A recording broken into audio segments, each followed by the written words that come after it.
Hey team, welcome to episode 107 of Transition Talk, where we talk about dental transitions and how to navigate the sometimes messy path to practice ownership.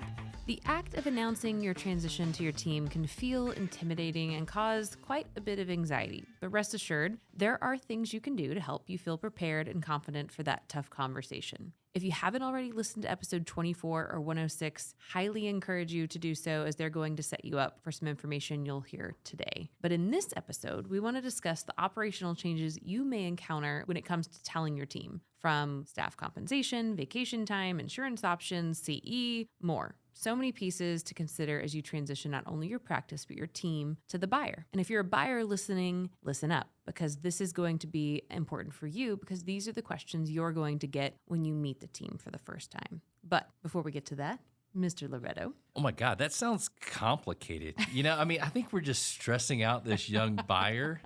They're gonna, this just makes me want to run. It's my job is to stress them out. Yeah, and we've had to deal with some employee issues, here along the years. It's super stressful. It is. It's hard. Think about new team members, kind of coming on, and you're literally just going to buy something and take over 6-7 employees, and you're looking at the stuff they had, you're going to change. It's kind of intimidating. It's so intimidating. It's a lot to handle. And if you've never been a manager of people, right, humans, no. Hardest people on the planet. Look, I can tell you right now, the young person that's never owned, they don't even like working sometimes in small groups, Like, I hate small groups.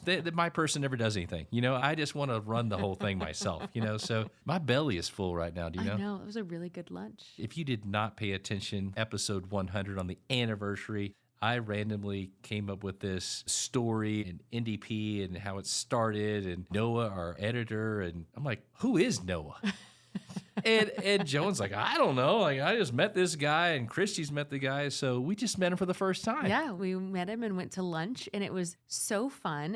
He knew a lot about us. I'd be like, Bren, my daughter? And he'd be like, I know. Yeah. I know about your daughter. But we got to meet him and learn about him and his family, and it was just so fun. We've been doing this podcast since 2018, and it's a long time. And so he's had life changes, and we've had life changes, but we've never met each other. So it was really fun to get together today. Okay, so I always got to make fun of myself. So you would think, okay, we're the employer in this relationship with Noah, okay, and he's the employee. We get to tell him what to do. He flat out just said, there's only one problem with this podcast, just one problem. And he looks straight at me and says, it's Charles. And when he beats on the table, because, in the moment. That was for you, Noah. He got all upset, because I'm making his edits. You can leave the banging in there. You can leave that one in there. Yeah, just so the audience knows that I am the distractor. You'll have to edit out the other ones in about 20 minutes. Yeah. You can edit out the other ones to make us good on the backside. So, no, that was super fun and getting to know him. Yeah, it was super fun. So let's jump into the meat of the episode. All right. In episode 106, we talked about kind of more the soft, how to tell them, what to be prepared for. And this episode's really going to focus more on some operational changes. You're going to have to do a little bit of legwork before you have that meeting and before you tell your team. So from a seller's perspective, you're going to need to understand what you offer, how much you pay your people. Do you offer health insurance, a retirement plan, CE, all of those things, right? And what your job is really is to understand that and lay that out for your buyer so that your buyer is prepared when they meet your staff for the first time to be able to tell them their comp will stay the same, their benefits are going to be the same, or they're not. Or, right. They're going to offer CE or they're not. So, this episode can clearly go for both parties, and I think it's really helpful. But we're going to focus on, if you're a buyer listening to this,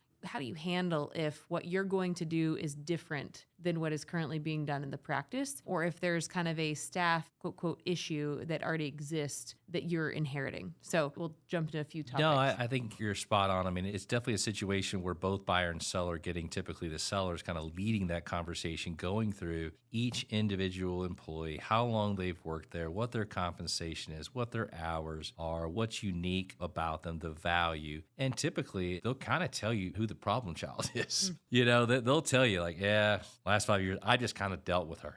And they're pretty direct. At that point, letter of intent's probably pretty much sealed in, and they're a little bit more open about the team, and I maybe let this slide or this or that. So hopefully it's painting a picture of what the new buyer basically has in store in those early conversations. Yep. And the first thing everyone wants to talk about, which if you've done your diligence, you already kind of have a good handle on what the team is paid, but compensation, right? And there's kind of two things here, retirement plan, which we can kind of talk about, but two things regarding compensation, like is the staff overpaid or are they underpaid? Right? If everyone's paid what they should be paid, this is not a conversation. You just keep paying them what you're paying them and we move forward. But what if you walk in and the staff is overpaid, right? Let's go there first. So from an accounting standpoint, you need to understand what you're buying. And so you may look at the individual 5 employees and see that Sally is getting paid $35. And maybe to you, that's high for an assistant, or $40, as an office manager per hour, something. And I just like to look at the team cost as a whole and then compare it to the relationship to the collections as a percentage. So to me, I would start with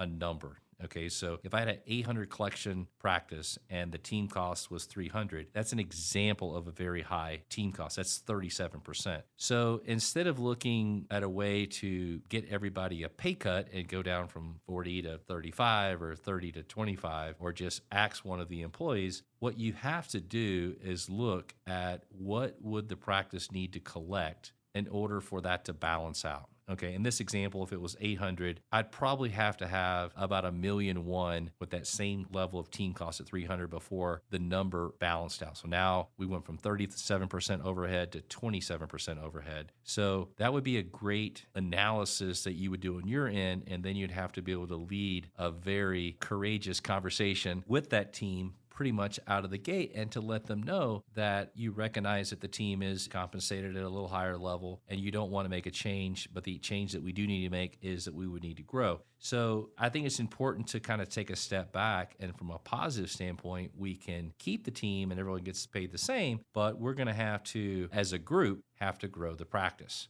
Now, if there is that individual, I'll let you address this one. What if there is that individual, Christy, that, let's call it the office manager, and let's say she's got a flat salary, and in this case, it's a 800 collection practice. Let's say her salary is $70,000. I mean, for my first, that's a very high number for dentistry for an office manager at that level of collections. How do you address something like that? Yeah, I mean, I think it depends on how long she's going to be there. I assume but how long that individual is going to be there. What is their role in the practice? What is their influence on the practice, on the patients, on the other staff? I mean, unfortunately, especially in this environment, it's not uncommon to run across someone who is overpaid, especially if they've been there a long time. But sometimes that person's overpaid and they're not really contributing to the practice in a positive way. Other times they're the reason why the staff is happy, and they know all the processes and they know all the people and the patients love them. And if that's the person you're inheriting that's overpaid, I'll overpay that person all day, especially in a transition situation. So let me add there. So let's say in that example, that person is at 70,000. So it's higher. Call it maybe 20,000 high, okay? But if that manager and that owner can look at the new buyer and say, look, I know I'm overpaying her, but let me tell you something. Yep. You look at my lab costs, it's at 4%. You look at my supply cost, it's at 4%. You look at our office supplies that are less than 1%. She's a machine, and she does this and this and this. She makes my life easy. Then you can kind of look at the overall practice as an overhead and now see the value and basically say, for 20 grand, she's going to do all that. I'm in. Okay, so even if you look at it from a line item standpoint and see that this person on paper looks like they're overpaid, you have to do the due diligence and to really see the value add, just like you talked about. That's an example of a value add from a financial standpoint. Yep. And if it's the person that's not contributing and they're not doing a good job, or they're not the best fit, then, sometimes that person will age out of the practice, right? Especially if you're going to handle things different ways. Sometimes they are close to retirement because they've been there a really long time with the selling doctor. So I think you kind of have to make a judgment about what that person is and what they're contributing. working. And if they're truly overpaid and they're going to be there a long time, then I think it's a conversation, like you said, of like, okay, this is kind of what is going to be expected out of this role. And this is kind of what I'm expecting of you. And sometimes that person with maybe added responsibilities or added hours or added, whatever is going to make that pay commiserate with what they're doing, maybe that person decides they don't want to be there anymore, right? And you're able to hire someone in market wage. And one more, buyer, I really want you to have a one-on-one conversation with this doctor about each employee. This should be a 15, 20 minutes about each person. Yeah. And even ask a really hard question of this team, who's the weakest link? Who's the one that's going to cause me the most headache? Who is the problem child? Let's go through them. And just so I know, and what strategies would you have with me? What would you do differently now as a new practice owner? Because they'll usually kind of giggle and like, oh my God, yeah, okay, I got to tell you this one. And they will open up. We all have that person when you run a team that could need a little boost. So not our team. No. Oh, no. Never. No, our team's perfect. Our team's perfect. And then, you have the staff that is underpaid, which at the end of the day, the staff that's underpaid is probably not the problem, right? You can come in as a buyer and say, hey, I want to give everyone a little bit of a raise and like kind of be the guy or the gal that, kind of helps, or talk to the staff and see what they love about the practice and what they feel like might be added benefits, because you can have an underpaid staff that finds value in other things and other benefits and other time off. And that's why they're underpaid, right? Because the seller has found what works for their staff. Money is important to everyone, so don't get me wrong, but in some instances, maybe flexibility or additional vacation time or something has been what has motivated their staff versus raises, and they've been able to keep their costs lower. Yeah, I think in today's market, this is very rare, maybe less than 5% that the entire team is underpaid, but a well-ran office is a well-ran office. Yep. And then that's usually just getting a lot more out of your people. So it could be a situation where their compensation is fair to the market, but they're just producing more. That owner doctor has been able to lead that practice and do whatever,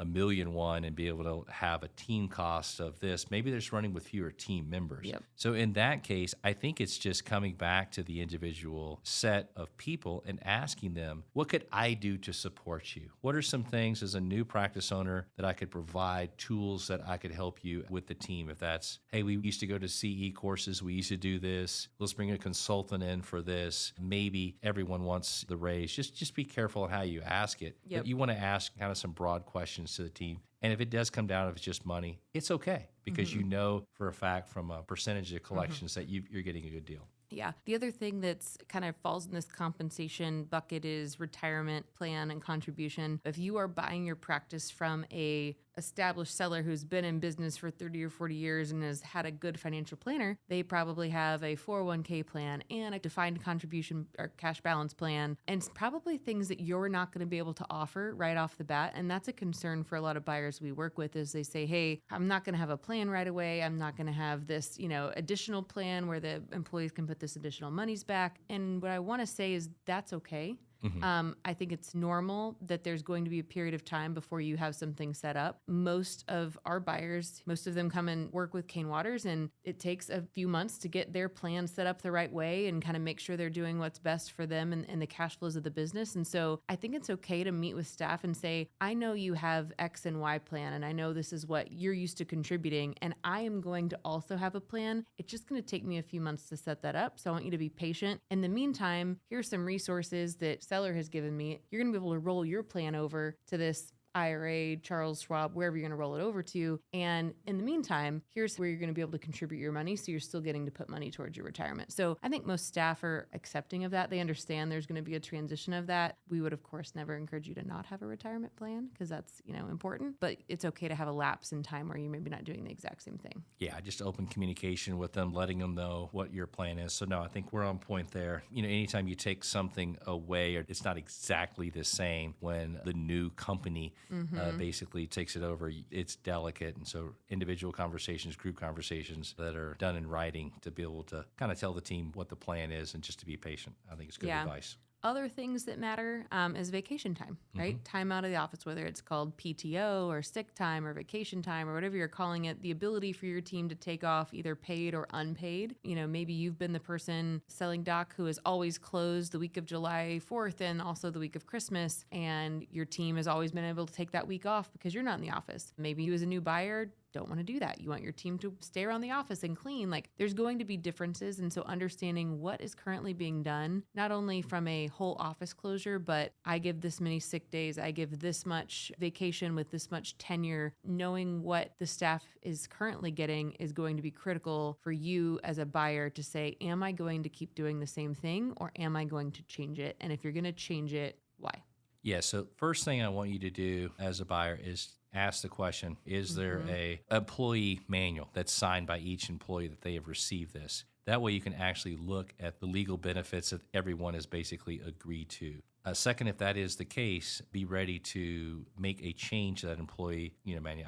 We're not getting a kickback here, but I like the company Cedar, CEDR. It's a great HR, human resource basic group, helps with legal and employee type benefits. So I like them as a company from a recommendation standpoint. But that way that you can verify what is being delivered. I would tell you many of these doctors, small, call it office town kind of rules are, yeah, Sally, when you're here 2 years on your anniversary, I'll give you 2 weeks, and here's how we're going to do your time off. And I'll do it for you and do it for this one. So it's pretty much just a handshake or maybe something is written down, but nothing's formal. So we want to be real careful if there is some type of, you're transitioning the practice in June, for example, and, Sally has this benefit where she's got 3 or 4 years of vacation time that's built up. You don't want that rolling into you as a new owner. So you really need to address to make sure that all the employees are quote unquote paid out of any benefit that they have. And again, you're understanding those benefit packages that were delivered before so that you can roll out a reasonable and fair plan for the team. The big thing of vacation, it's no more than 3 weeks vacation.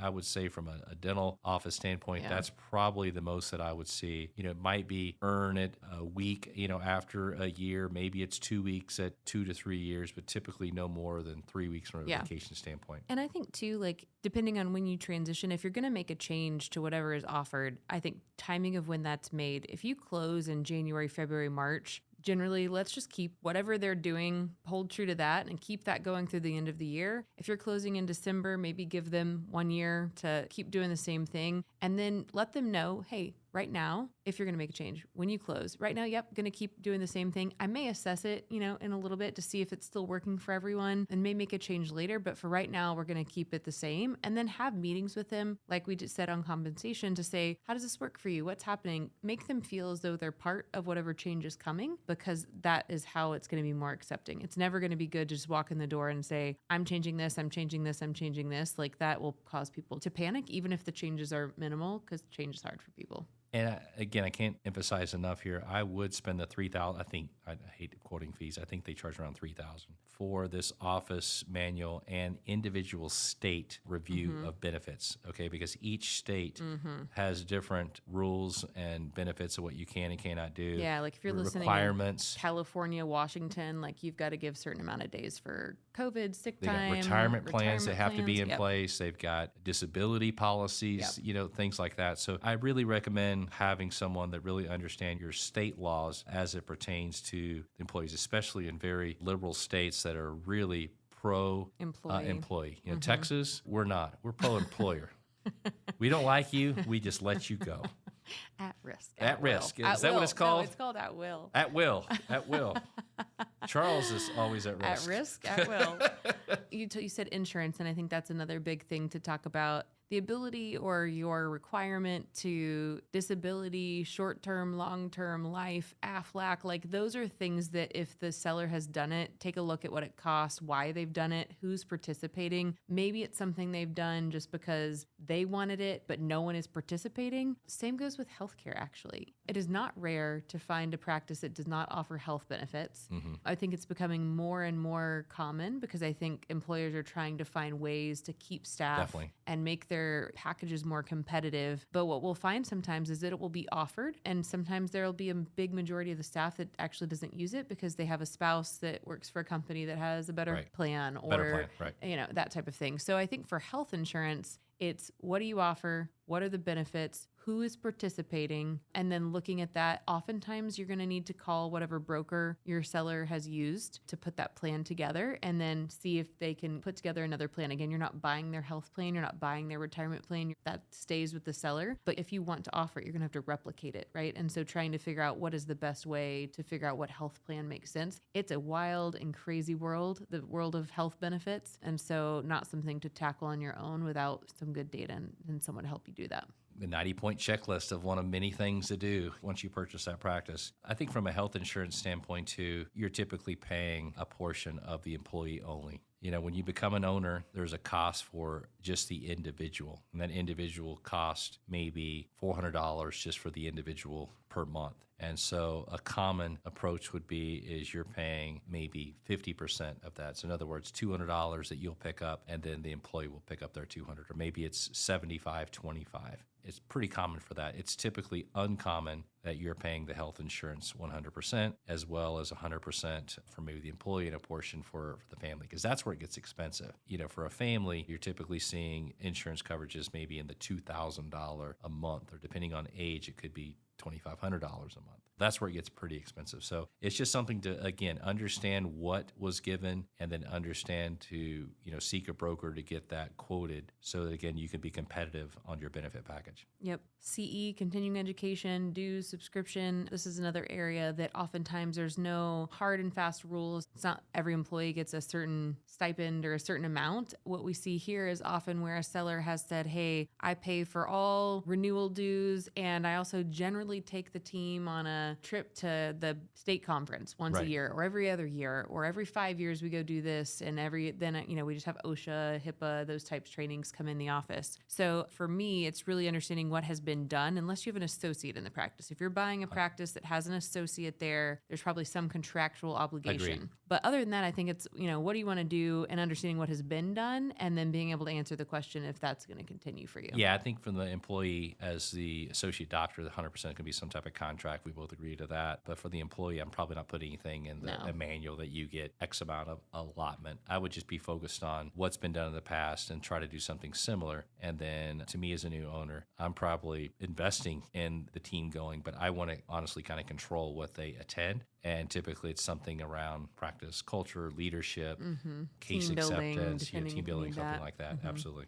And then, a couple of random issues, but we see these a lot. Well, not a lot, but when they happen, they're a big discussion. The question of buyers will say, well, what happens if I don't want to rehire someone, right? I either feel like maybe they're too much, they're overstaffed and I don't need that person. I don't like their personality. I've already heard that they are a problem in the practice. And, you as a buyer coming in and terminating someone right off the bat is very risky. We hardly ever would recommend that. We usually say, hey, you're going to work with someone for 6 months to a year and then make changes. But sometimes that can cause a problem. And so if the seller is the one who said, hey, Mary's always been a problem, this is an issue, it's really the seller who should let that person go before the transition happens. They shouldn't really put that on the buyer. In fact, in the DSO space, DSOs will not come in and fire someone right away. They will make the seller do that if that's something that they feel like needs to be done. They're like, we're not taking that. And as a buyer, as an individual private buyer, I think you should take a page from that, right? If we already know that's a problem, ask the seller to do that. If they won't, then you have to kind of make a choice and you have to figure out,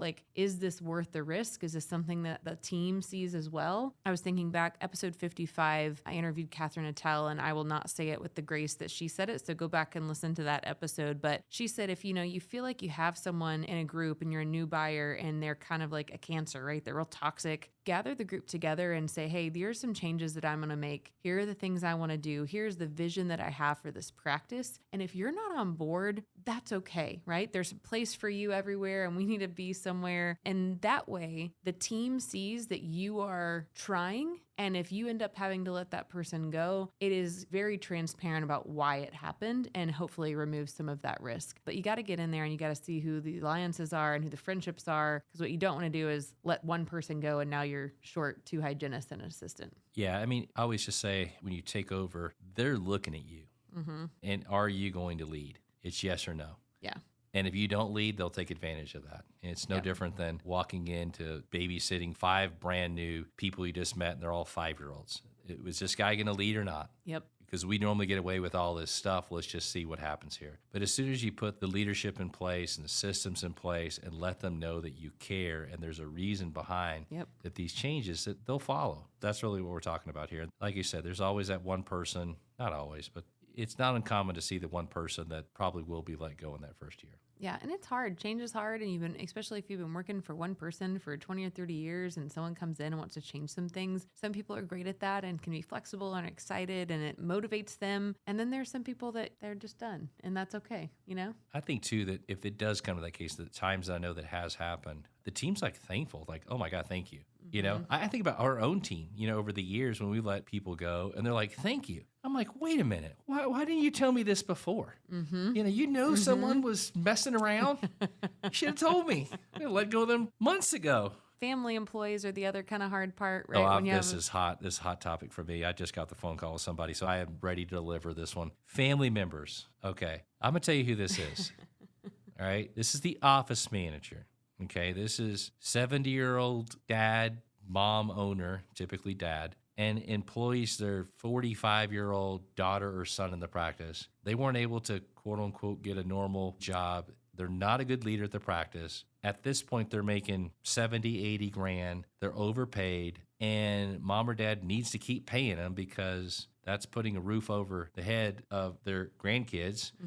And so they're like, hey, I want these conditions to where I'll sell you the practice, but I want to make sure that you keep Susie or Johnny to work back in the practice. And that may or may not make sense. So it's just be aware of that and don't just think that that's going to be an easy transition. It actually gives me some anxiety. I mean, it could be a case where they're an incredible performer and they'll be a great asset. But I would say probably the majority of time I see, they're more than likely overpaid and not maybe performing at their highest that they could be. Yep, 100%. Yeah, and I think family employees, you have to have a very early conversation, right? Like if we're talking about talking to the staff and preparing for that, and there have not already been conversations about those family employees and what their plans are and what that looks like well early into the conversation, then there's been a miss there. And the other family we can talk about is spouse. So if that is a spouse, it's either they're a spouse that is not really doing anything or a spouse that is literally running the show.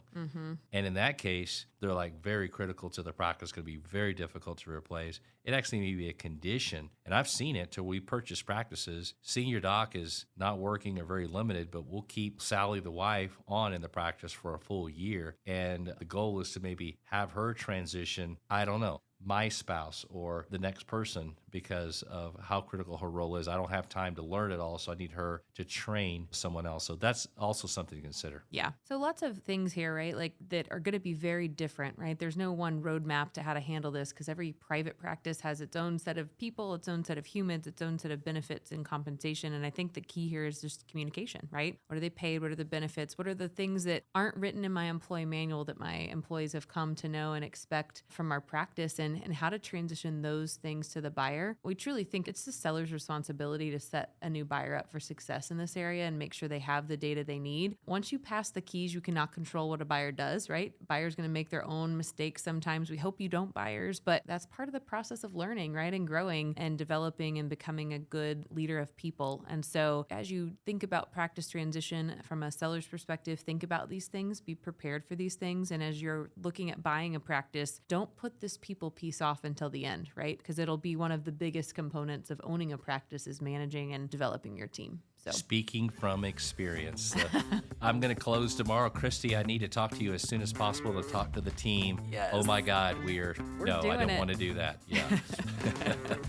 All right, team, that's all we have for today. Thanks for joining us on episode 107 of Transition Talk. If you're looking for more on transitioning your team, be sure to check out episodes 24 and 106. As always, make sure to share the transition love with those who may not know of us yet. And of course, subscribe to Transition Talk wherever you listen to your podcast. Until next time, friends. All right, thanks, guys.